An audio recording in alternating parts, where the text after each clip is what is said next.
Jusqu'à maintenant, tout ce qu'on a vu se dérouler au large de l'État de Virginie. On a couvert une période creuse entre deux déploiements à l'étranger des Red Reapers, une période assez calme où ils sont chez eux en Virginie et volent quelques heures par jour pour des exercices de routine. Mais la date de leur prochain déploiement au Moyen-Orient approchant, ils sont envoyés en entraînement intensif. Il s'agit d'une phase d'entraînement beaucoup plus exigeante pour les préparer au mieux avant la mission. Le rythme est plus soutenu, l'intensité est plus éprouvante, on met volontairement les pilotes dans des situations stressantes. On change le scénario des exercices en plein milieu pour voir leur réaction face à un événement imprévu. On simule des avaries, des fausses intrusions dans l'espace aérien, de fausses attaques, de fausses alertes en pleine nuit. On les met dans des situations compliquées pour les renforcer et les préparer à toutes les éventualités. D'après Ryan Graves, ces phases d'entraînement intensif sont même plus éprouvantes et plus dangereuses que la mission en elle-même, qui en général se passe plutôt comme prévu et ne part pas dans des scénarios aussi catastrophiques que ce qu'on leur fait endurer pendant ces entraînements. Mais encore une fois, il faut bien qu'ils soient préparés à toutes les éventualités, y compris les pires scénarios. Difficulté supplémentaire, ils sont envoyés loin de chez eux, en situation réelle, sur un porte-avions, ce qui veut dire qu'ils y ont leur quartier, ils y vivent, ils y dorment, et ils ne rentrent pas chez eux le soir.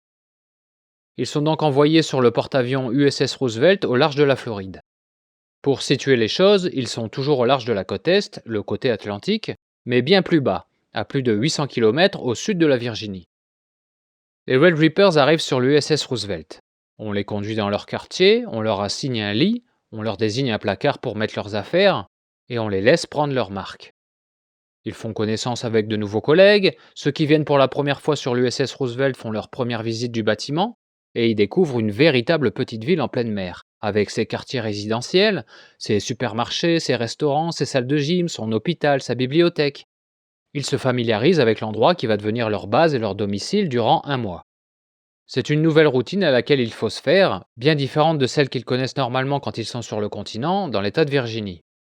Évidemment, le mode de vie dans un navire de guerre n'est pas le même que celui d'une base au sol. Mais au-delà de la vie à bord d'un porte-avions, l'environnement aussi est différent. On est à quelques encablures du tropique du Cancer, sous un climat quasi tropical. La température, l'humidité, la longueur des journées, les caprices de la météo sont bien différents à cette latitude. Et pourtant, tout n'est pas complètement différent car, même si les nouveaux arrivés ne le savent pas encore en ce premier soir à bord de l'USS Roosevelt, il y a quelque chose ici, au large de la Floride, qui ne leur est pas étranger. Quelque chose qui leur est même très familier.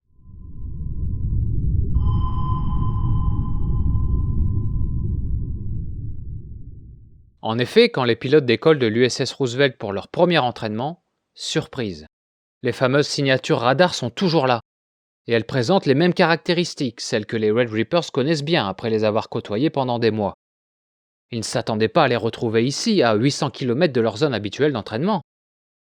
Est-ce que le phénomène les a suivis? Est-ce qu'il est tellement répandu maintenant sur les côtes américaines qu'on le voit partout? En tout cas, c'est bien les signatures qu'ils connaissent.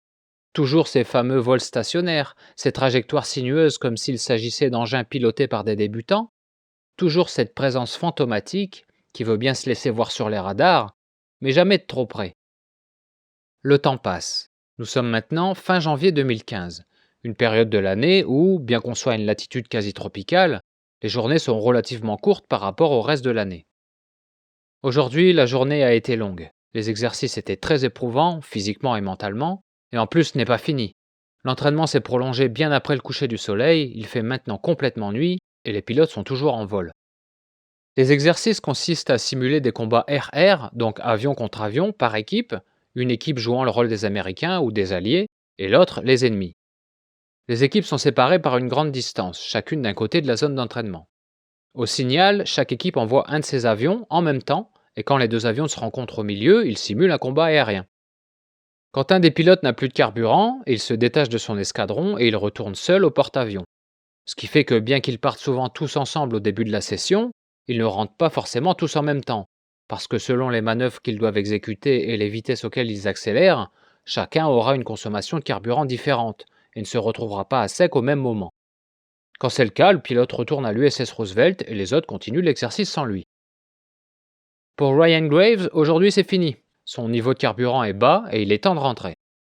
Ça ne se fait pas comme ça évidemment, il faut contacter l'USS Roosevelt pour les prévenir et attendre l'autorisation d'atterrir.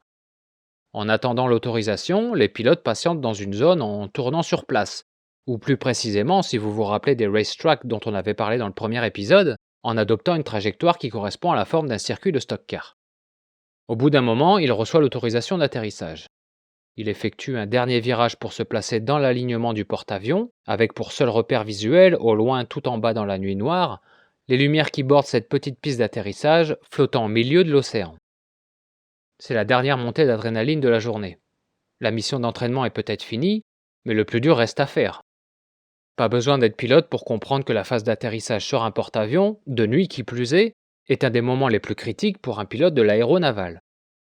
Heureusement, tout se passe bien. Ryan Graves atterrit et se rend au vestiaire pour, enfin, retirer les 8 kilos d'équipement qu'il a sur le dos et enfiler quelque chose de plus confortable. Il ne lui reste plus qu'à patienter, attendre que ses collègues reviennent et qu'il puisse faire un débrief de la journée.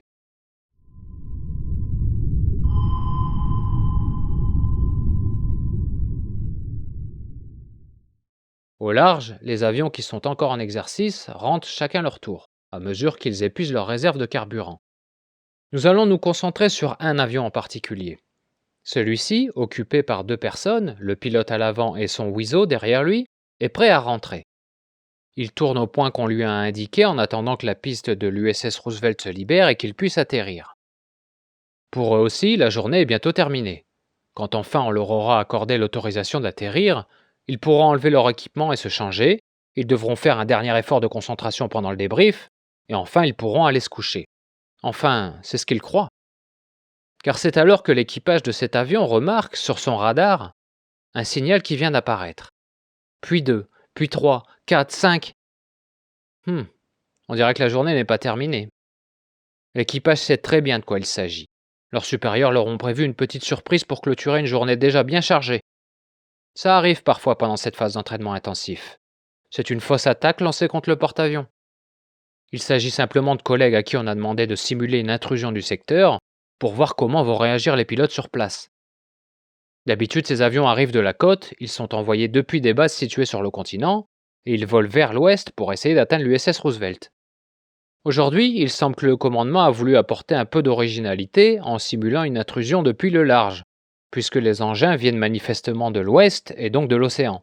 Bon, c'est rien d'extraordinaire, leurs supérieurs rebattent souvent les cartes volontairement pour les maintenir en vigilance.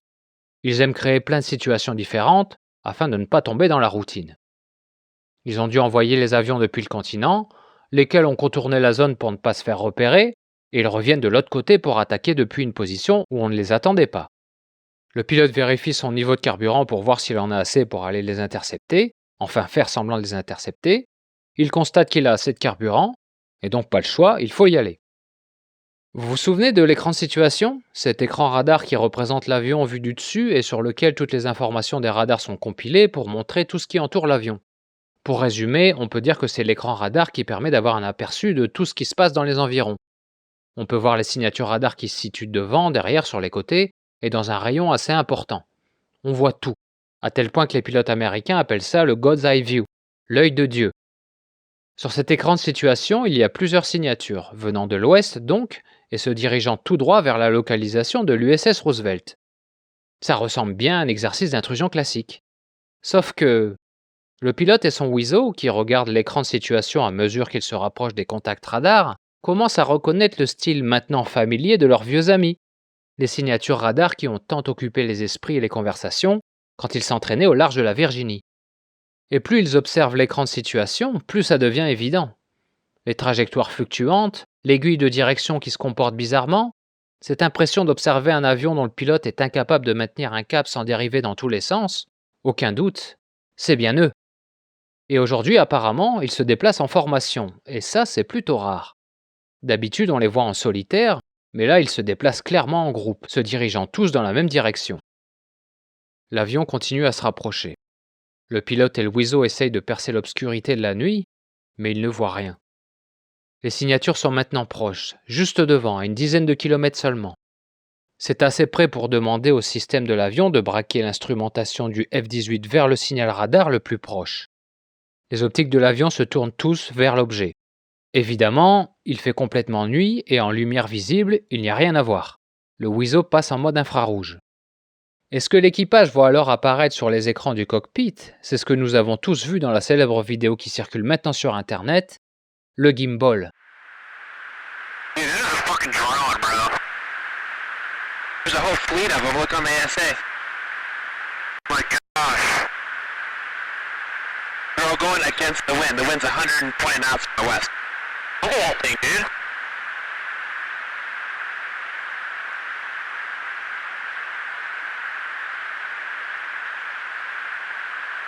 That's not our LNS though, is it? It's not. That is an LNS, dude. Well, if there's like... Look at that thing! It's rotating.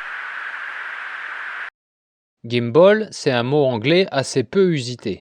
J'ai pu le vérifier en demandant à des Américains qui ne savaient pas ce que c'était.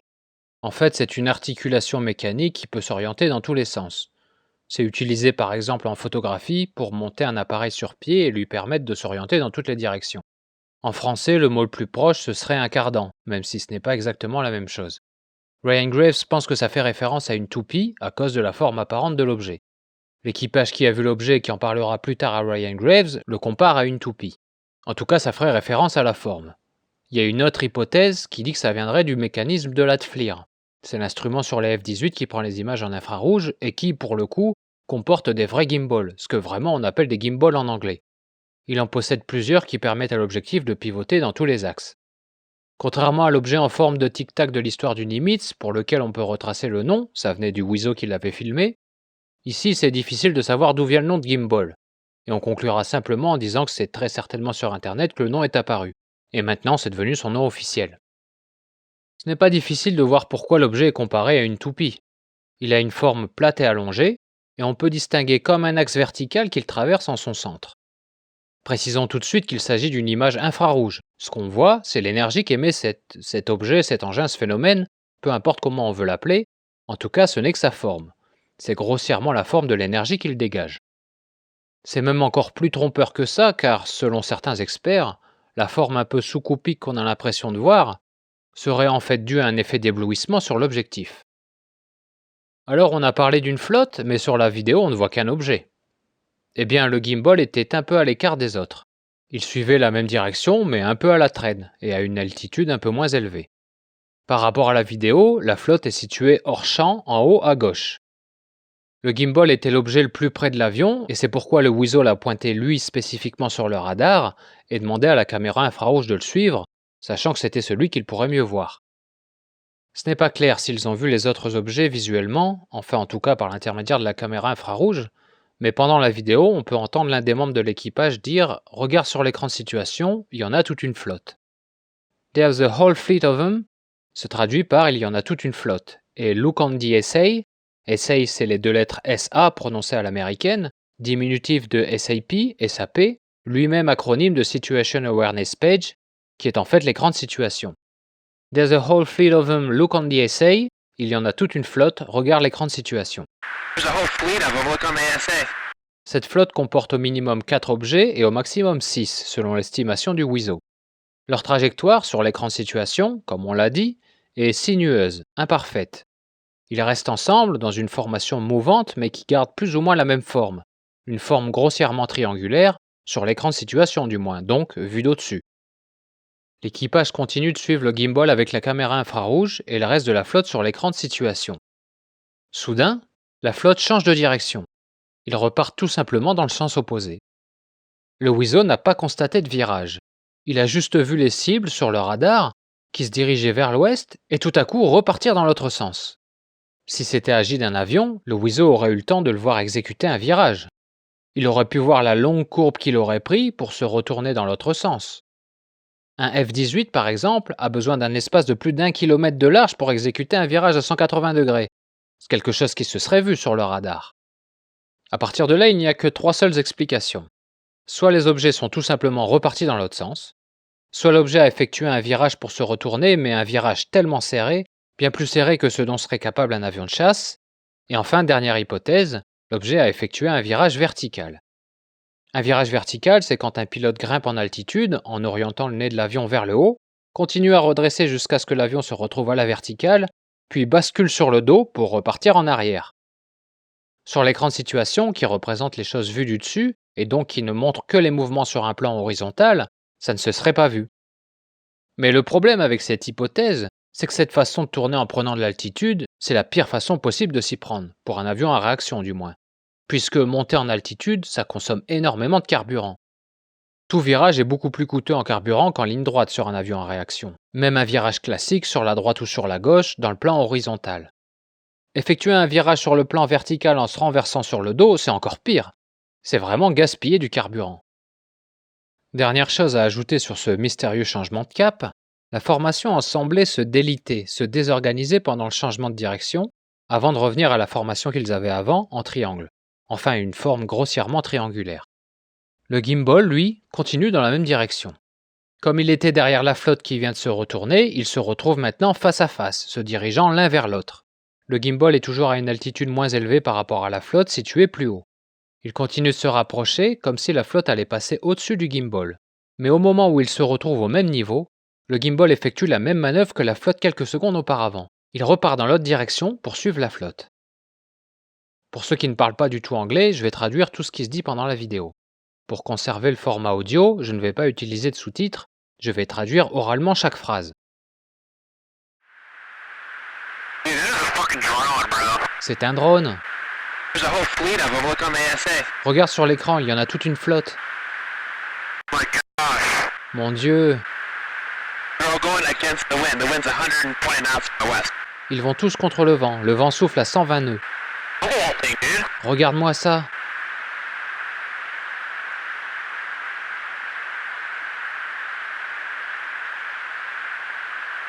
That's not our LNS, though, is it? It's not. Là, il y a une partie inaudible. J'ai cherché pour savoir si d'autres personnes avaient compris ce qu'il disait, mais apparemment non. L'audio est de trop mauvaise qualité. On sait seulement qu'il y en a un qui dit « ce ne serait pas », là ça devient inaudible, « par hasard », ce ne serait pas « par hasard ». L'autre lui répond, mais c'est tout aussi incompréhensible. It is the LNS, dude. Well, if there's like that thing, Et regarde ça, it's rotating. il est en train de pivoter. D'après ce qu'on sait, même si ça n'apparaît pas visuellement sur la vidéo, le moment où le gimbal pivote, ce serait le moment où il repart dans l'autre sens. Certains chercheurs ont analysé la vidéo et, avec les informations dont ils disposaient, c'est-à-dire les informations qu'on voit affichées sur l'écran de l'ATFLIR, ça peut concorder avec un virage très serré pour repartir dans l'autre sens.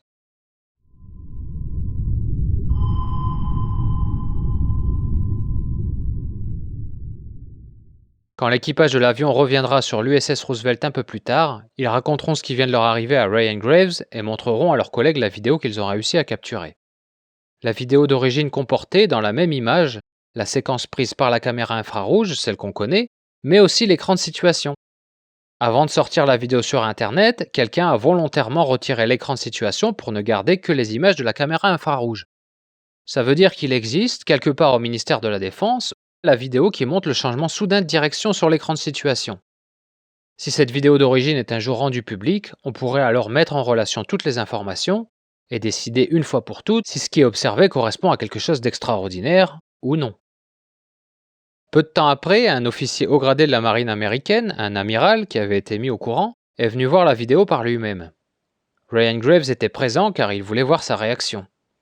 Il déclara que l'amiral a gardé un air impassible pendant toute la séquence et qu'il est reparti sans rien dire, ne laissant transparaître aucun étonnement. Pour Ryan Graves, ce n'était pas la première fois que l'amiral voyait une telle chose. Il y aura encore une dernière vidéo pour terminer le cycle sur l'affaire Gimbal, où l'on essaiera d'analyser la vidéo et on verra les conclusions de plusieurs experts.